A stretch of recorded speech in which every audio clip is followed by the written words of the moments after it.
Easy there, man. Alright. Hey everybody, welcome to Drunken Banter episode 4. Tonight we're going to do a little post-fight analysis on the Conor McGregor versus Floyd Mayweather Jr. fight. I'm lucky again to have Hunter here with me to do a little co-hosting. What's up? And we'll talk a little bit about the fight here and what transpired throughout the 10 rounds. So to start off, we'll do a cheers. Cheers, buddy. Cheers, buddy.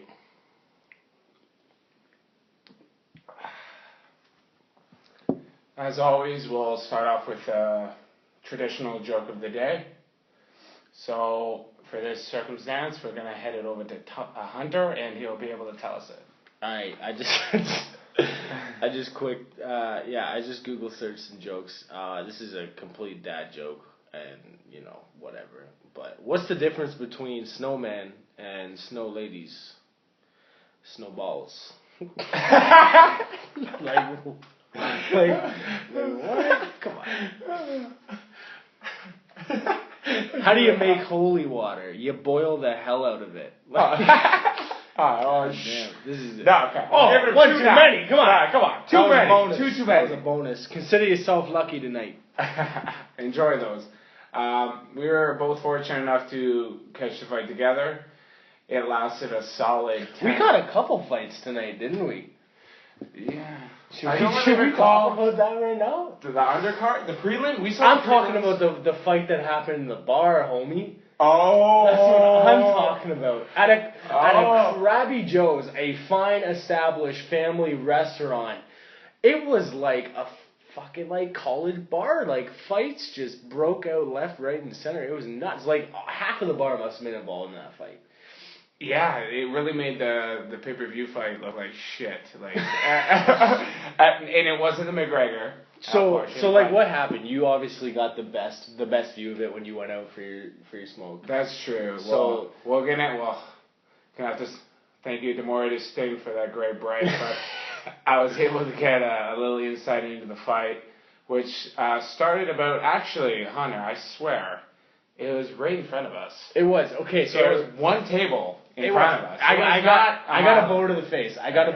Okay. So I know that our waitress said this guy ended up just pushing the table, or he pulled he just pushed the table, knocked over all the drinks on the table, and said some remark, I don't know, and the waitress was like, what the hell? And then he just got more violent and more belligerent from there. And then next thing we know, we see the guy in a chokehold from this jacked bouncer. Props to the bouncer, by the way. Shout out to the bouncer at Krabby Joe's. Usually when you see a bouncer take a guy on, he's going to give him cheap shots, right? Of course. And this guy was all defensive, had him in a chokehold, he kept the guy calm as he could, didn't take cheap shots, and just handled the situation as best as he could, I thought anyway. But then what happened outside of the bar? Well, I just want to say we're unable to name the bouncer, but he pulled a Floyd Mayweather. He was quite defensive. He was quite defensive. He threw that big torso and weight, and he controlled the situation where Mr. Celtic jersey got a little bit of rippage. I actually seen a little forward motion here, but I actually seen that jersey about an hour, 45 to an hour later, covered in blood. So we'll get back to the story, though. So, what transpired? We seen the bouncer do what, Hunter? See the bouncer drag this guy. Oh no, he takes him down. He has him in a sleeper hold. The guy's about to pass out, and he's still resisting. And his buddy gets down on the floor right next to him and is like, man, stop it. What are you doing? You're going to get choked out. You're going to get choked out. Stop resisting. Stop it. Everyone around him is like, oh my God, what's happening? This is white suburbia. Oh my God. And, he finally stops resisting because he's like, oh, well, I guess I better stop because this guy's twice my size and I'm about to pass out. So it stops. And yeah, you got the guy in the Boston Celtics jersey. with a fedora on, by the way, Yes. going like, let go of him, that's my friend, that's my boy. Like, he's making a difference, and he's not. He's only making the situation worse.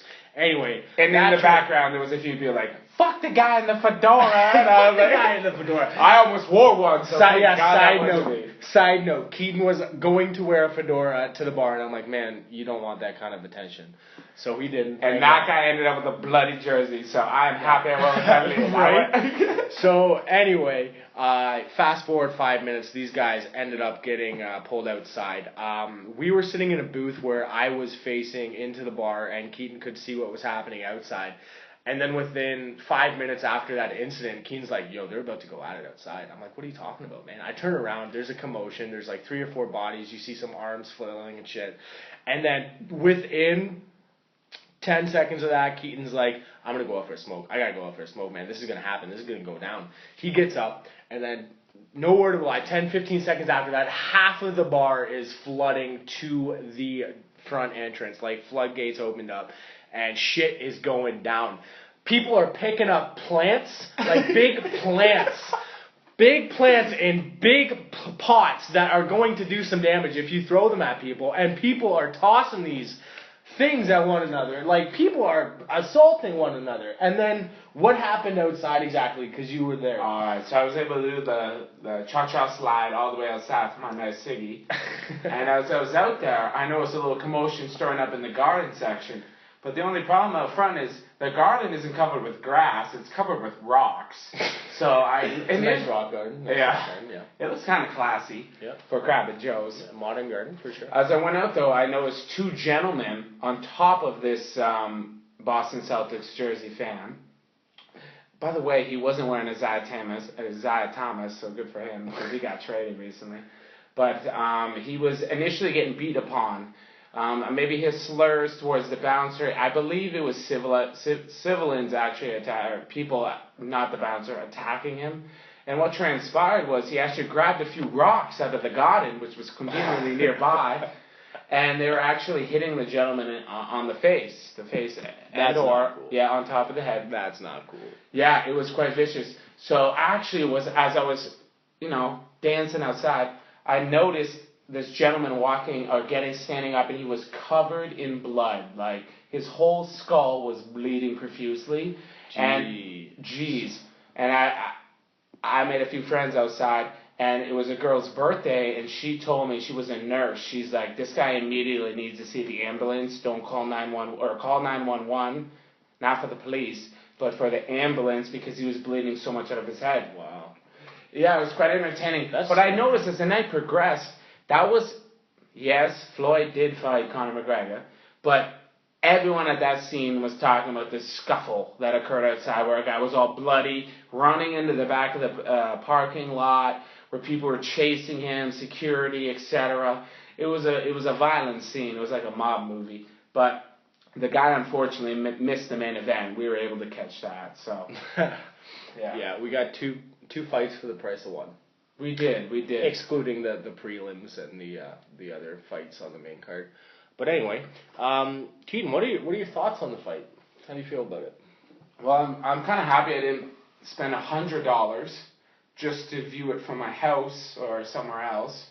I was able to catch it at a local place for around, I think our tickets cost, $10 in advance? Yeah, $10 in advance. So, which was awesome, because when we got there was a huge lineup.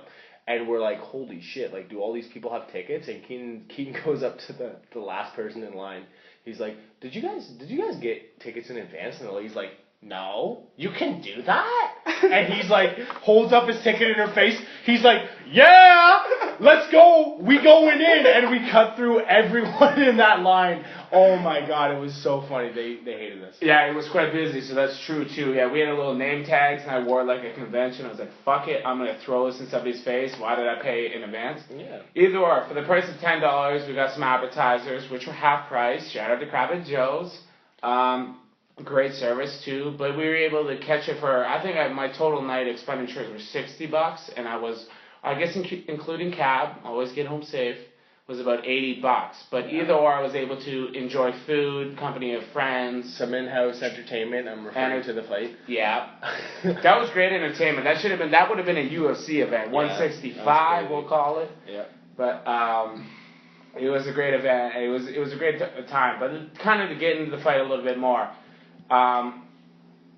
round one was not as entertaining as I initially thought it would be. Whoa. No. How so? McGregor came out swinging, man. Not as much as I thought. Okay, not as much as I initially thought it would. Okay.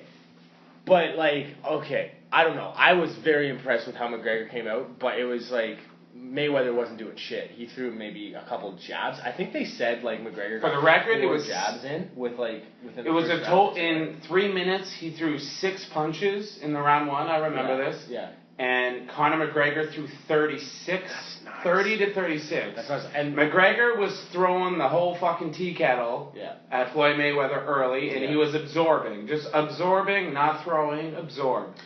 Okay. First round. Okay. All right.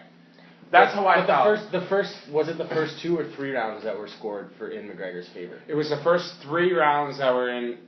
3 rounds were in McGregor, and the last 3 were actually 10-9 for Mayweather. Yeah, and my question to you is, I remember in the 4th round, I think it was the 4th round, where I think McGregor got deducted a point because he kept doing those like little hammer fists to the back of the head, and I think the ref actually the judges actually deducted a point from him. Correct. And the guy in the booth behind us was like, "Oh my God, what are you talking about? McGregor totally won the 4th round." And I'm I don't really remember it, but I do know that McGregor in the first bit of that fight, in at least the first 3 rounds, I'm thinking the 4th round, he won them in my view. At the same time though, I'm way more familiar with MMA.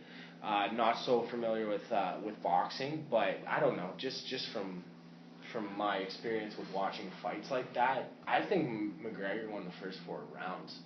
I agree, but what I noticed too is I do agree with those points. It's really valid, but I felt like Mayweather was very decisive. He only threw what he thought would connect. So in the long run, when you look at the percentages or the breakdown of the fight, Mayweather threw substantially less attempts or punches, but landed more. Yeah, so his percentage-wise, Floyd actually swiped him off the floor. Like even as I watched, for the record, if you don't know, spoiler alert, Floyd Mayweather TKOs him in the 10th round. What?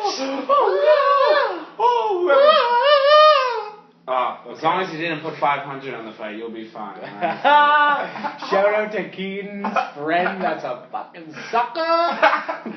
Who does that? Come on, you knew Mayweather was gonna win the fight. You just didn't know how. Exactly. 49-0 makes sense. 50-0. You can hear it on my 2nd episode. It was pretty damn obvious. And you know what? It was almost to a T. To break it down simple, 5 rounds. Conor threw the whole barn at him. After the 5th, 6th round, Mayweather started actually Mayweather. Actually, let's talk about this. Let's not criticize Mayweather for this. I felt even though it was the first round, and you can agree disagree, Mayweather he did move forward. Mayweather wasn't moving back. He was actually. I disagree, man. Really? I think he pulled a defensive move? Well, no.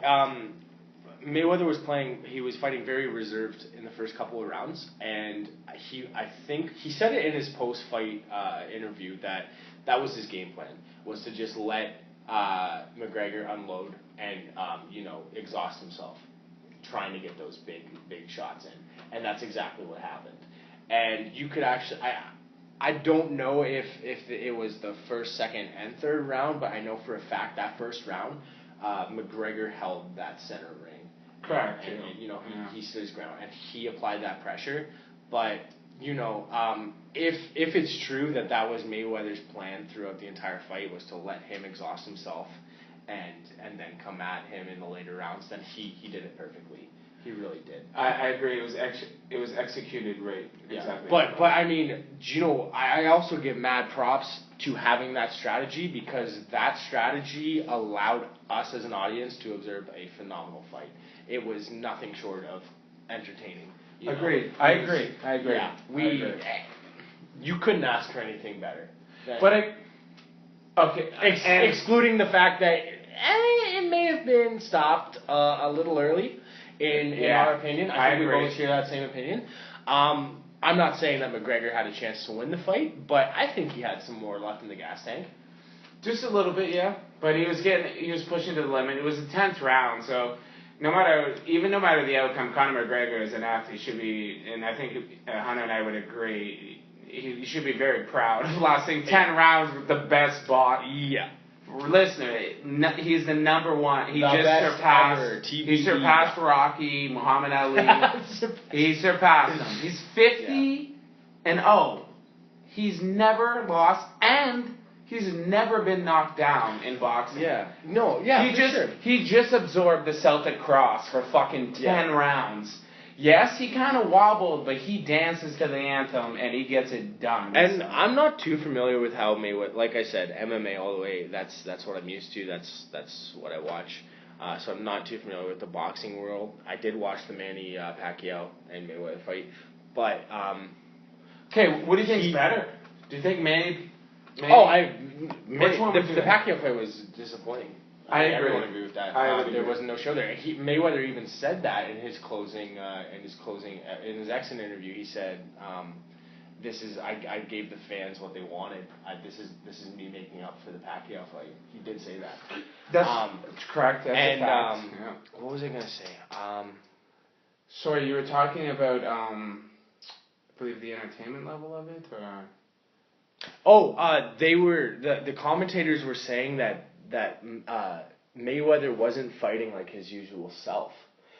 In the first couple of rounds, they actually said that Mayweather looks like a shadow of himself, and that's what really sold me on. Like, McGregor came to play. He surpassed the expectations of what people were expecting of him. One and two. I'm not too familiar with Mayweather and how he fights, but for the commentators to say that he's not fighting like his usual self, I know they were saying that he was fighting more aggressively and recklessly, and that he, how many times did he turn his back to McGregor? Like 3 times when McGregor had some good combinations on him, and looked like he had him in some trouble. He turned his back. I think I've seen at least 4. At least 4. That's.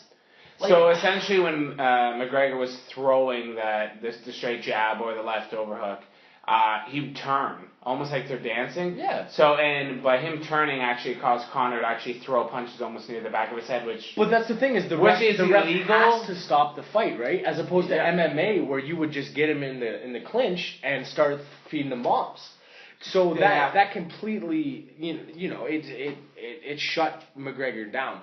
However, that's just me entertaining the possibility that McGregor could have won the fight. I still don't think he would have. But holy, what an entertaining show that was. I agree. Yeah, hands down. It's honestly the best. I've seen a few. I have seen boxing event. It's the best boxing event I've ever seen.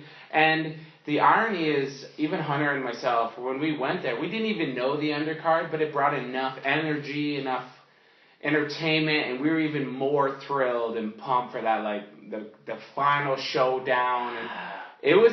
Who was that kid? Who was that cat? Davis. Yeah. Didn't make weight. Didn't make weight one, and then he has an OVO owl on his shorts. Like what? He's got sponsorship. Who is this guy? Sponsorship. Who is this guy? I want to find more about. Like, I want to find out more about this cat. It was interesting. The undercard in it was not even promoted. It was never promoted. And then it ends in that, like, the controversy with him ending it on a KO with a legal blow to the back of the head. Yeah. But it did end in Davis' favor. Davis won. But it was very interesting to watch afterwards in the interview. It was very interesting to watch Davis react to the replay of him getting that shot in, because Davis was so confident. He was like, "Oh no, he was injured here when I threw this combo to the ribs." Yada yada yada. Then when he actually saw the blow that he delivered, that was the KO. I'm doing air quotes right now. When he actually saw that blow, that was the KO. You could see it in his eyes that he was like, "Oh fuck, that could have been an illegal blow." But he was like, I don't think it was illegal." But, That was entertaining. I have to agree. Despite him not making weight, and he still fought. What was up with his shorts? We need to know. We need to know the backstory on whoever his sponsor is. With the blue fur on the side, it was like, yo, is he going in the ring with this? No. He Hunter pointed it out too, but he fought with shorts with blue fur on the sides. It was like a blue trim. It literally looked like a zebra's head of blue. It can't be comfortable. It's not gonna be breathable. It's gonna be heavy. It's not pleasing visually. So I don't understand what the idea behind it was. Do you think it was Drake's idea, where he's like, "Yo, I'll put my fucking logo on your shorts if you do this shit, because that's next level." No, what the fuck? I want my owl surrounded by blue fur. What? No. I don't know. Either or, he came in overweight, so he didn't even. It was a title fight, and the guy didn't even win because he's too fat. He ate way too many friggin' Twinkies and he was like 3 pounds. I think it was like 3 pounds off, which is that's depressing. Like what? How do you? Even his box. Not to mention, okay, I'm a huge John Jones fan. I don't even want to get into it right now. We did talk about this, but earlier. That's depressing. Like, man, get your shit together. We should put something together for him because that's. I'm just gonna let everybody know his career is just officially been shortened. I always want to give him the benefit of the doubt, but you only get so many chances. We should kind of end off on that note because tonight was a very, very big. I don't know if it surpassed the Manny Pacquiao versus Floyd Mayweather record, but I can guarantee you the global. I think it was 600 million. The record is for like total sales globally. Oh no, you're okay. No, you're saying yeah. Yeah. I feel like I can confidently say that it did. I'm not sure. With the Manny Pacquiao and Mayweather fight, you're only looking at the boxing market. This merged boxing and MMA, and MMA has a huge market. Right? Well, what I found interesting, speaking on behalf of the City of London, I read a recent edition of the London Free Press, and they did like a voters poll in the community. 2,000 people casted a vote, and it was, will you tune into the McGregor versus Mayweather fight, yes or no? And I guess for the surrounding area, it was, yes was 18%. Shut up. No. Yeah. And no was 82%. No. So I almost felt, and there was a recent interview with Dana White just prior to the event, and he said the highest pre-buys for the pay-per-view have been the country of Canada. Australia's all bought in, they're the number one, and New Zealand, US is jumping on. But he said Canada was the hardest one to get pre-buys. So like, before buying it at the moment of, you could buy it prior and make sure it works. He said Canada was always the slowest market for that. So it's hard to distinguish if they beat the record. I'm sure by the end of it's Saturday, late in the evening, I'm sure the record, if it is broken, will be revealed in the morning. Wow. But you said how many did you say? 2,000 something? The record? No, for the London Free Press article. Yes, so 2,000, and it was actually 2,052. People casted a vote. Only 18% of 2,000 said they would watch it, if they were watching it. And this was printed today. And it's all like 60 and 60 plus. Maybe their reader base is who who does that? I don't know. Who submits their vote? I can guarantee you one thing, they fucking subscribe to Campbell's Soup. Man, those books, they still sell. God damn Campbell's Soup. Chicken soup.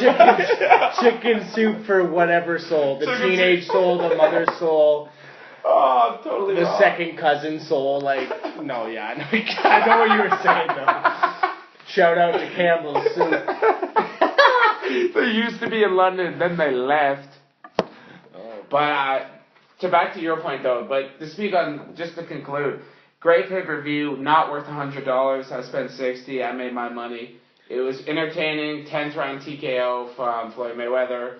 McGregor was gassed about 8th round and on. He was done skis. But he made a good point where, in MMA, to win the fight, you have to win. You have to convincingly win that fight. That fighter has to completely put their guard down. They cannot be guarding themselves. And McGregor said in his exit interview, he said, that's fatigue. That's what fatigue looks like. I get wobbly. I get wobbly. I get stumbly. That's what fatigue looks like. That's not damage. And I do truly believe that fight could have gone on longer. But like I said, no, I don't think McGregor would have won. But hell yeah, would I have liked to seen another round or two? Maybe that could have gone the distance. You know, I don't know if Mayweather could have knocked him out. But like, yeah, I would have loved to seen another round. Because I agree, yeah. You know, even if McGregor wasn't putting up that much of a fight anymore, holy shit, is it entertaining. He could have stuck his tongue out a couple more times, you know? Those taunts are everything. People go wild the hands for that behind shit. the back? Exactly. He did a hands People behind go his wild back. for that shit. It's showboating. That's what that fight was about. It's showboating. You know? When do you ever see the best of the best in boxing go against a mixed martial artist that has only fought in an amateur boxing ring? When do you ever see that?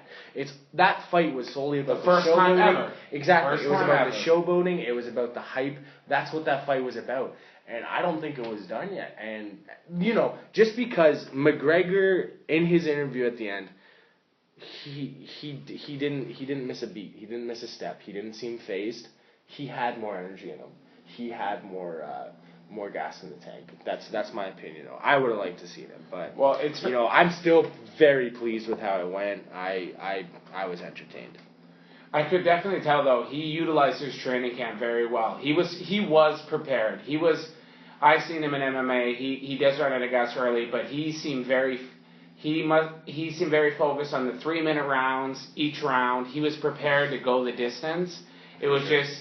He was trying to effectively distribute his power, and Floyd was I've mentioned this, but Floyd took the Homer Simpson approach. He absorbed as much power as he could the first 4 rounds.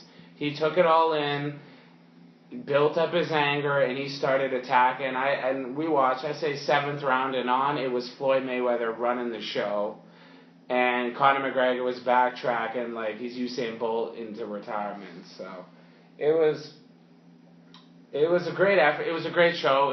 It was worth it. We were able to see a secondary fight for free. We didn't have to get involved. No rocks hit us. So.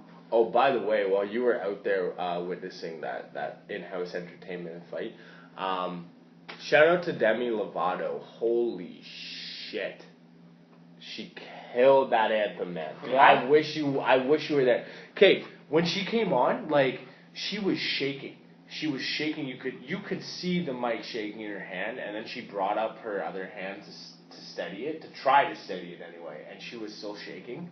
So you could just you could feel the angst and just how much it meant and how big of an event it was to sing the anthem at such a it was a big event. It was huge. That would be a milestone right? in your career. And not to mention how many stars were at that fight. You know, how many stars were in that house watching her sing. You know? Crazy. But holy shit. I don't know if I've ever seen a better or ever listened to a better live performance of the anthem. That was anyway. I didn't know. She's we'll do a cheers and a round of applause for Demi Lovato. Demi Lovato! Camp Rock, that was her, right? I hope not. No, it was. Really? I think so. I think guys skip that. My girlfriend made me want to watch that once or twice. Maybe it was myself. I don't know. Self-confessions. Yeah. So are we almost about done this? I just want to say we have a little bit of time left. Okay. I want to talk about this John Jones thing. We will talk about that. I just want to say the last thing on that fight to top it off. The highlight of the night was Keaton writing down his phone number on the receipt for this waitress in crayon, because that's what they supply for you to draw on the tables. He wrote it down in crayon. It looked so bad. However, you should have seen the look on this waitress's face when she pocketed it. You know she's fucking giving him a call. So, props to fucking Keaton there. Oh my god. I hope so. Well done, man. You know she is. What was her name? Haley? I'm not sure. Haley or something. Yeah, but no, she's giving me a call. No, I think her name was Brittany. Lovely person. It was not Brittany. Ew. No. All right. Yeah, great thing. Back to John Jones though. John Jones recently got caught. He was had a taint. He tested positive for steroids. Almost said STDs, but he ain't there yet. John Jones ain't there yet, but he's essentially, this is like his third conviction. So last time it was Viagra, right? It was a sexual... Well, last time he said he was a little sore, or a little soft, and he needed to pop a few pills, and that put him over the limit of the legal amount. Yeah. But this time around, people, he fully cheated. It was revealed the drug is something that only lasts in your system for 48 hours. He tried to get it in and out, get the energy for the fight. They tested him. I assume they tested him right after the fight. Yeah. And 2 weeks later, they tested numerous times to make sure it's accurate 100% before they accuse someone. But he was tested positive for steroids. So first of all, I think Hunter, you can speak too. We're both huge fans of John Jones. But you gotta understand, cheating is cheating, bro. Like, you're gonna be out of the league for a bit, I reckon 4 years. You had everything you needed to beat him. I don't understand why you needed this addition, but I feel sorry for you, man. I know you're a great person, but... Is he though? I mean, like... Well, I think so. I think he means well. I used to think so too, but like... Oh my god, it's frustrating, because like, this comeback... was absolute. It was textbook. You know, it was perfect. The adversity that he overcome. I mean, he was at an all-time low. We had a hit and run with a pregnant woman. Obviously, it sucks that she was pregnant. It makes it 10 times worse. But you had a hit and run. You had a problem with cocaine. It seemed like you weren't coming back at all. And then there was this textbook comeback where it seemed like you were clean. At the end of it, you had that humble interview with Joe Rogan. It seemed too good to be true, and I guess it was, because like, I'm so disappointed, and I don't know. Well, I'm lost for words, man. It's frustrating. It's frustrating. That's all I gotta say. Well, all I gotta say is if he blames it on dick pills again, come on, John Jones, bro, don't do that. That's the thing I don't understand too, is like, his camp are saying like, we were so strict this time, we were double checking, triple checking, we're in disbelief. How could this happen? Well, it happened somehow. So how the fuck did it happen, John? We need to know this. And I also recently, I think his coach came out and said USADA, which is the testing in UFC, they tested in July 6th and 7th, and he passed. So it was a test that was recent. Like I mentioned earlier, I think it was right after the fight. Pee in this cup, John Jones. Do they test right after the fight, or like right before they can legally do it both. 24 hours after the fight is the last time. Okay. So I think they were like knocked on his door, said, "Hey, you feeling a little thirsty? Have some water, piss in my cup." Yeah. And USADA 2 weeks later, they confirmed it, and he's been accused. Well, again, guilty until proven innocent. He's gonna go tainted supplements or Cialis, whatever you gotta do. Yeah. But John Jones, we love you to death, bro, but we know you're a cheater. It's pretty clear. I still have so much doubt in my mind because I don't want to believe it. I don't want to believe it. John, stop fucking faking us out here, bro. We know the thing happens. that's so frustrating is he's a beast. He's inhuman. He has no reason to do that. There is no reason for him to do that. He came into the league and, well, I mean, we're assuming that he wasn't doing that shit when he first came in. Taking out legends like Shogun, Lyoto Machida, like all these guys, Gustafsson. Rampage Jackson. Thank you. Who was that guy that hyperextended his arm in that arm bar? And then, was it, what's his face? He's that big brute. Aren't they all? Yeah, you're right. He did fight Glover Teixeira. Yeah. He made a. But like, oh my god, like there's no reason for him to be doing that. He's a natural born athlete. He's gifted with his build, his skills. There's no reason for it, and it's sad. It's sad. It really is. Anyway. It's sad. We'll leave on the podcast here. We'll wrap up here. We're leaving on a positive note. Yeah, we want to please and thank you. I'm almost in tears. We do wish you the best, John Jones. First of all, I know it's a process. Go through it. have fun. Have Bud. Have fun. Have fun. Have fun. Keep peeing in cups for the rest of your life like you're in prison. But I want to just say congratulations, obviously, Dana White, Conor McGregor, Mayweather Promotions. Very successful night. I reckon you broke the record. We don't know yet. But it was a terrific fight, a terrific undercard. Hunter and I had a great time. It was very entertaining, and it was worth every dollar I think we spent. We wish you all the best in the next upcoming week, and we hope you all were able to catch the fight. If not, congratulations, Floyd Mayweather Jr., and have yourself a great week. Shout out to Corona Extra. Corona invites you to find your beach. Another one, baby!